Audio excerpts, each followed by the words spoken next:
Hunter Biden, the ne'er-do-well son of our most esteemed President Joe Biden, was found guilty this week in a federal court of 3 felony gun charges. As the verdict was read, Hunter Biden's face remained a stoic mask, but behind the scenes, it was said that he was in fact shocked. The idea that he, a member of the first family, would be held to account for his actions appeared to have never crossed his mind. It's unfair. If only Hunter Biden had known smoking crack and illegally purchasing a firearm would have consequences, he would have made better choices. It was 2018 and Hunter was just a kid, naive in the ways of the world. He was only 48 years young. President Biden was asked if he would commute the sentence of his son and responded by saying this, quote, "I used to commute on a train from Delaware with the working class people. I'm not kidding, pal. And this goes on for several minutes before he finally said, 'I'm tired. Who are you?' End quote. Hunter's attorney, meanwhile, said that this was a political hit job, and even though his client was the most obviously guilty person since O.J. Simpson, the only reason he was being tried was because his last name was Biden. Donald Trump could not be reached for comment, but could be heard laughing hysterically behind the doors at Mar-a-Lago. I'm Tyler Chrestman. Welcome to the Chrestman Conversation.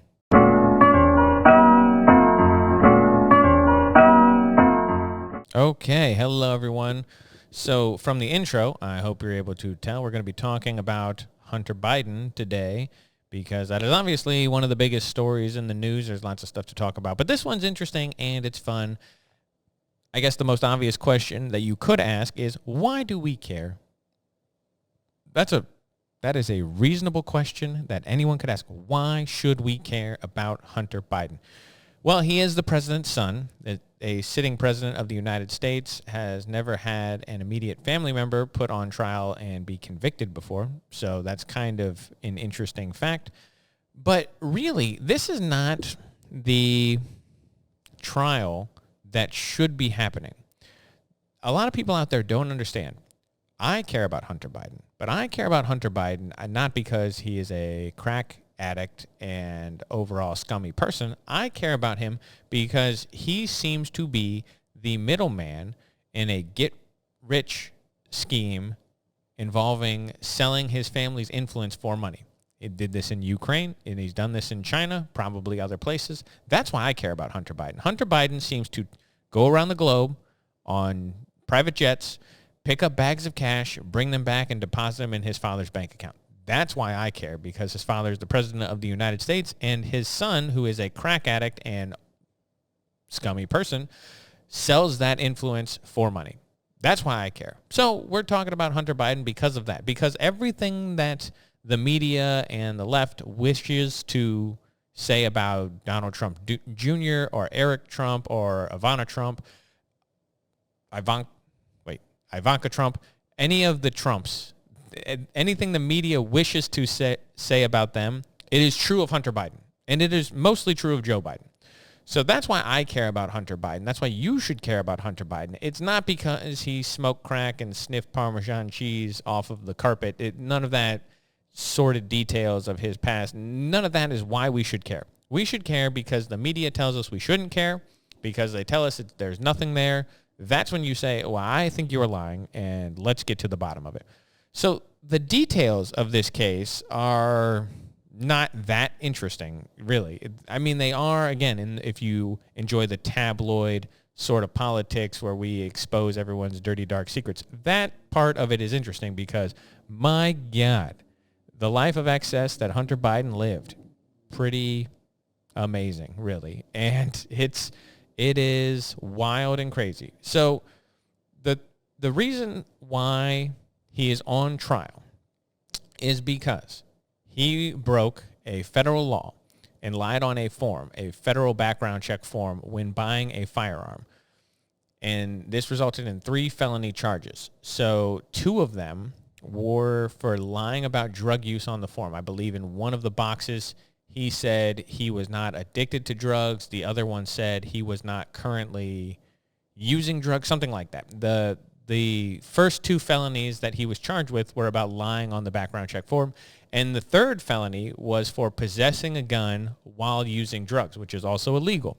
So he lied on a form to obtain a firearm illegally and then also used drugs while in possession of the gun, which is also illegal.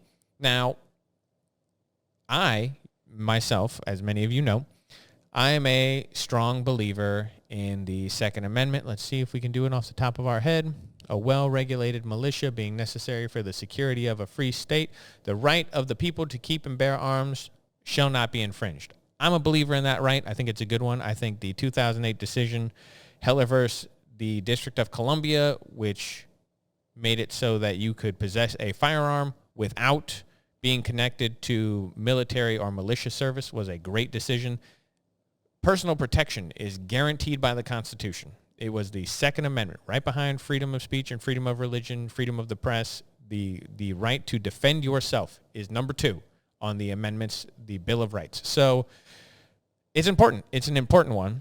So I'm not here to talk about whether or not the laws, the federal background checks, I'm not going to talk about gun control. But what I am going to talk about, as a person who just said, I am a firm believer in the Second Amendment, let me tell you this belief that some people don't like on the right, but it is very true. If you are in possession of an illegal firearm, you should go to prison. I know those seem contradictory, but they are not. I think it is very easy to obtain a firearm in the United States and do it in a legal and lawful way. There's no reason that I can't go to a licensed gun dealer and buy guns. I have guns. I like guns. I like to shoot guns. I enjoy having them for protection. I carry a pistol with me a lot of the time when I'm not in the house. So I am a firm believer in the rights to bear arms.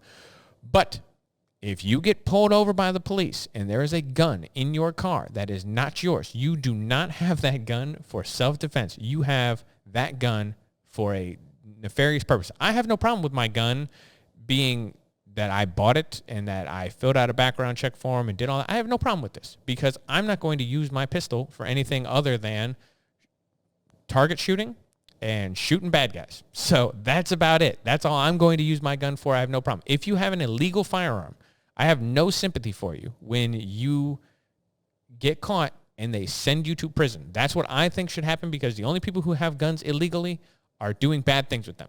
This is the argument that gun-respecting people like myself have always made.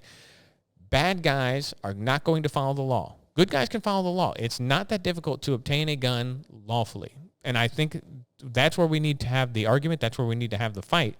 But if you have a gun and it's illegal, it's not your gun, whatever the case may be, if you don't follow the laws, which are very easy to follow, really, then that's on you. That's your fault.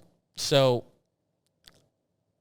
I am not going to sit here and say, well, Hunter Biden didn't do anything wrong. I don't agree with that. He broke the law. He lied on forms while high on drugs to obtain a gun that he wasn't legally allowed to have. It's like somebody coming in off of a psychiatric hold and let's say that they have depression or suicidal tendencies or whatever the case may be, and they go in and we give them a gun and then they go and kill themselves, and then we say, well, should they have had the right to get a gun? That's a sticky situation. This one's not. You're talking about an active drug user who's not legally allowed to own a firearm when he is in the throes of a crack cocaine addiction. He lied on the form. It's very obvious he lied on the form. The whole case, this whole entire thing, is an embarrassment. He is very obviously guilty because not only does he like to enjoy, or does he enjoy breaking the law, but what he does is he enjoys videotaping himself breaking the law. So from 2018, when this crime is, I was almost going to say alleged, but I guess not really because he's been convicted. When this crime occurred in 2018, he had a tendency to take laptop videos of himself smoking crack cocaine, consorting with prostitutes, buying drugs, all sorts of things that you wouldn't normally like to videotape. So they said, well, he actually wasn't using drugs during this time, but he videotaped himself before and after the time he was supposed to have purchased this firearm, doing drugs before, doing drugs after. He has text messages that say, talking about how addicted he is to drugs and all the bad things he's done in life. So it's just very obviously guilty. So obvious that they could not, even the jury who said, well, we don't know why making a big deal out of this, but he's very obviously guilty of the crime. That was from some of the jury members. They said it was a waste of taxpayer money to make the trial. Okay, that's their opinion, but it is a crime. He did do it. He's convicted. This is an embarrassment for Joe Biden. This is an embarrassment for the Bidens as a whole, because this is it. The details of this are just so gross.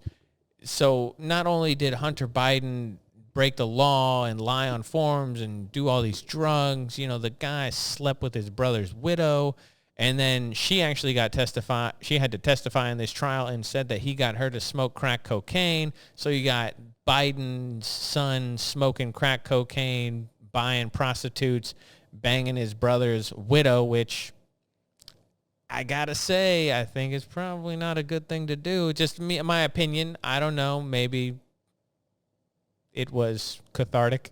I don't know. But it's not a good thing to do. Sleeping with your dead brother's wife seems like a no-go, but, everyone's different, I guess. And then he got his brother's widow to smoke crack cocaine with him. So not a good guy. Not a guy that you want in your peer group, because it seems like he's going to be the guy who is going to get you into trouble. So not great for Biden to be around him, probably.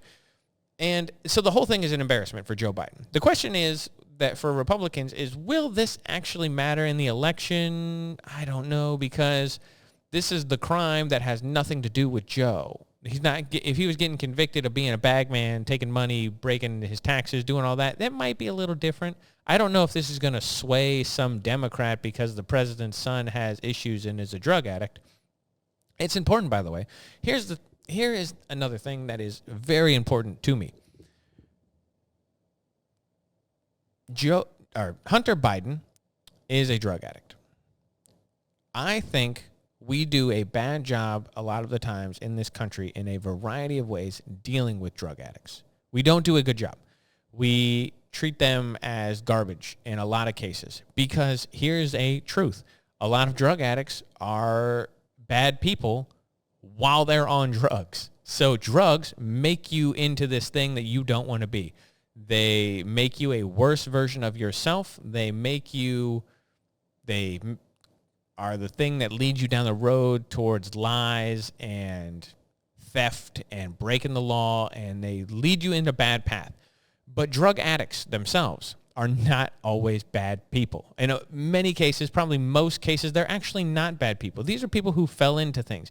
Most people at one point in time who were hooked on opiates, things like we think of heroin addicts, most of those people, they got hooked from painkillers that they were legally prescribed by doctors. A doctor legally prescribed them painkillers. They got hooked. And then eventually when they stopped getting the painkillers, they went to other opiates. It had nothing to do with some guy one day who just walks down the street and he, is going to work at the store. And then he says, I think I'm going to try some heroin today. No, it doesn't typically happen like that. People are going to make bad choices. They have to be accountable for their actions. But I don't want to gloss over the fact that many people that I love in my life have been drug addicts or are drug addicts and have issues. And I recognize what addiction looks like, and people deal with it, and it is difficult. It is a hard thing to do. So I'm not going to sit here and demonize Hunter Biden for being a drug addict. I don't think anyone should. I don't think you should sit there and say, well, he's a bad person. He's a drug addict. Okay. That he did a lot of scummy, really bad things, but just being an addict doesn't make someone a terrible person. That's not actually why Hunter Biden is a bad person. He's a bad person for a variety of reasons. But it's important that we remember that addicts are people, and people deserve help. They deserve respect. They deserve love, even when they are in a spot where they are not doing well or can't be the best versions of themselves. So that's not Hunter Biden right now today. Hunter Biden has denied. He's lying to the court. He says the last time he did drugs was in 2019. I don't believe him. Does anyone remember? I can't say this for sure, but do we remember when they found that cocaine in the White House, and then he happened to be at the White House and then looked like he was high as a kite a year ago? He's lying. He seems like a liar. He seems like a bad person. I don't believe a word he says, and you can't trust a guy who is going to swoop in on his brother's widow. That's just my opinion. Again, maybe I'm wrong. Maybe there's true love out there between some guy and his brother's widow, but again, weird to me. I don't know. There's probably some siblings out there who like to kiss. That'd be weird to me too. I'm just saying. I don't understand everyone's lifestyle choices. I think your brother's widow should be off limits. Again, I might get hung up on that point a little bit. My entire point is that he's a bad guy for a variety of reasons. Let's not demonize him just for being a drug addict, but let's also say that you have to be held accountable for your actions. You don't get to use being a drug addict as an excuse to then just get off scot-free. This almost wasn't even a trial. He almost got away with having absolutely nothing done because the Biden DOJ, his father, runs the Department of Justice. The Biden DOJ put together what can only be described as a sweetheart deal that would have swept everything he did under the rug and given him probation. We're talking multiple felonies, and we're talking a couple misdemeanors. So what happened was the prosecuting attorney from the DOJ and Hunter Biden's lawyers organized this deal, which would have required Hunter Biden to plead guilty to a charge of tax evasion, I believe is what it was. It was tax evasion, which was a misdemeanor at the time. And then it would have basically said, we're not going to prosecute you for any gun-related crimes. So none of the felonies would have been prosecuted. This low-level misdemeanor would have been prosecuted. There would be no jail time, and he would have had 2 years of probation. And then any of the gun charges would have been absolved from his record after 2 years of good behavior. So he was going to not get a felony conviction, have a minor slap on the wrist with no jail time for this misdemeanor, and then have everything commuted in 2 years. And on top of that, there was another provision, which is the thing that caused the judge in this case, who was U.S. District Court Judge Mary Ellen Noriega. So there was a separate provision in here which said that there was a possible non-prosecution clause for crimes outside of the gun charge. What does this mean? This means that they gave him a blanket immunity agreement folded in under the cover of the gun charge. So not only were they saying we're not going to prosecute you for the gun charge, they said basically any other crimes that you may have committed during this time period are also under the umbrella as a non-prosecution clause. Meaning that if the Republican-led inquisition to Hunter Biden's affairs found that he had some sort of corruption peddling scheme, they wouldn't have been able to prosecute him. So this is absolutely wild. This is like the prosecutor trying to cut a deal to charge someone for jaywalking and forget about the bank robbery they committed down the street. It was wild. And the judge, thank the judge. The judge herself said, I've never seen anything like this. You want me, first of all, to behave as a judge in a way that federal judges don't behave. And secondly, you're giving a blanket immunity here. Can you explain it? The blow up in the courtroom was wild because the Biden DOJ was embarrassed because they realized that they had been caught. The judge caught them, and she didn't rubber stamp it. She said, no, what is this? Explain yourself. And they had to explain themselves. They had no justification, and then argued with Hunter Biden's lawyers about what it actually meant until the deal got ripped up. That's basically what happened. Thank the judge that this is basically the only reason that this happened. It was because of her. But let's not forget that it did happen. This conviction he's found guilty of this week would never have happened if the Biden DOJ had its way. If Joe Biden's underlings had actually been able to do what they wanted, we never would have seen this go to trial because he would have swept it under the rug. Just like the laptop before the election, they would have swept it under the rug under the guise of playing fair, in reality, playing favoritism. I saw so many people. The conviction, as we said at the beginning, it might not benefit Republicans the way they think because I saw so many Democrats say the same stupid talking point this week that it's so dumb, it's infuriating. They basically said, look, I'm going to do my progressive leftist interpretation. They said, look, guys, they found Hunter Biden guilty. The system works. It doesn't play favorites, and That's just the way it is. So now when Donald Trump says the system's rigged against him, you know it's false because Biden has been convicted. All nonsense. All of it. The equivocation of Hunter Biden's trial and Donald Trump's New York trial, at least, are just nonsense. It's nonsense to compare the two. What you have on one hand, let's say this hand over here. On this left hand over here, you have Hunter Biden on the left, fitting. And he has been convicted of a crime that many people have been convicted of. And it is true that we don't convict thousands and thousands of people of gun crimes similar to this, but we charge hundreds of people a year with it. That is absolutely true. And hundreds of people a year are found guilty of this crime. So Hunter Biden committed a crime. He flagrantly, blatantly, obviously committed a crime on camera. And he has been convicted of a crime. On the other hand, on the right hand over here, we have Donald Trump. Donald Trump has been convicted of 34 felonies so far in New York. The felonies are completely made up nonsense. We've gone over this a number of times. It is no one, hundreds of people over here on Hunter Biden's hand have been convicted of this crime. Not a single person has been convicted of the crime Donald Trump has been convicted of in New York. Not one person. Does that sound like something that is equal? Hundreds of people a year get convicted of a crime that Hunter Biden obviously committed. They had to make up a crime and charge Donald Trump with it. If you think that that's appropriate, if you think that there's some sort of equivocation, you need to walk around with a helmet. You're not bright. It is not true that there is an equal thing happening here. The justice system is still two-tiered. Hunter Biden committed a crime. They couldn't hide it. They couldn't cover it up, so he was convicted.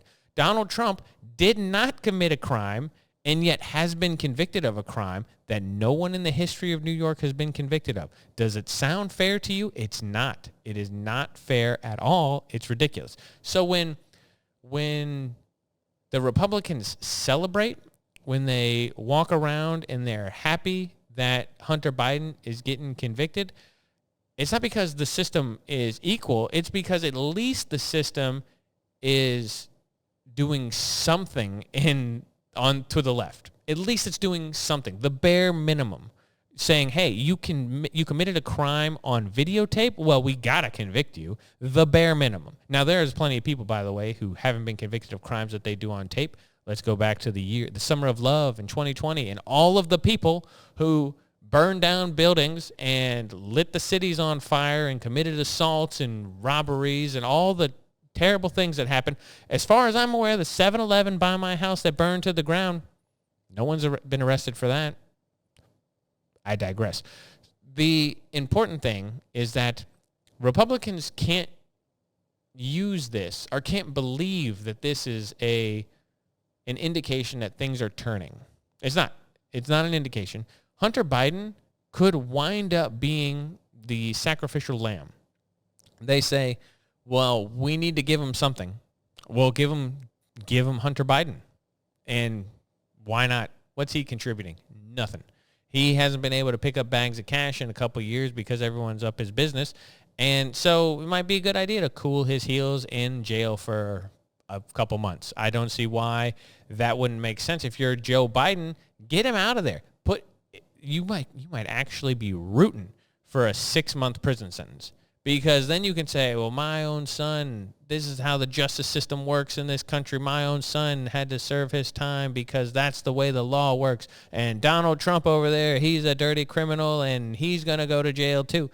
It might actually work for Joe Biden if he does that. But who knows? Who knows? Republicans cannot feel safe for 1 second with this. This could turn in the Democrats' favor. The conviction is not going to stick to Joe Biden. I don't believe it is. I do not see that happening.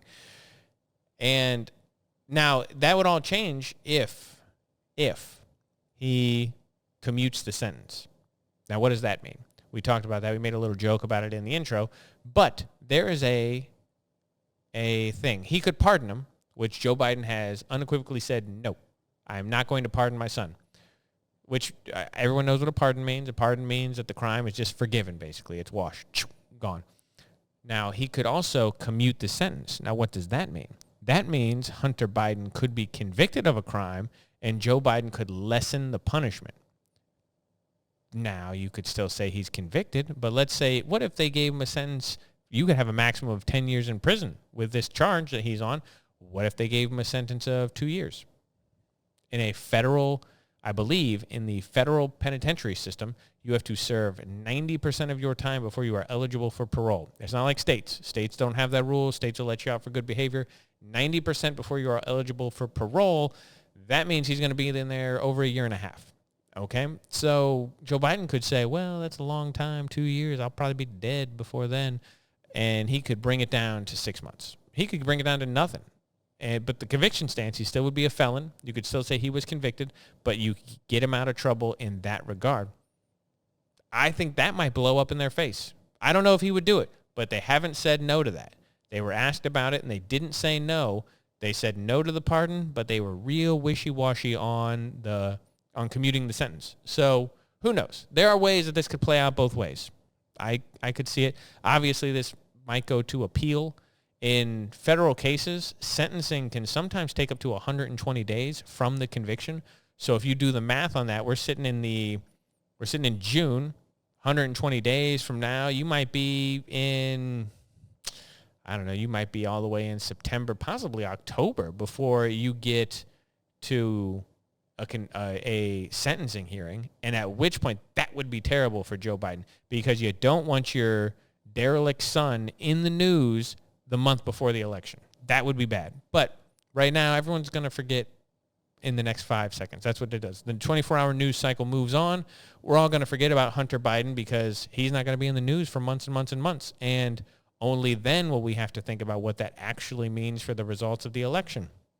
And by then, Donald Trump will probably have been sentenced and had all sorts of nonsense and appeals, and we probably are 6 to 7 trials deeper in the saga of Donald Trump and the Bidens before we get to the election. So who knows? Who knows anything? I don't know anything.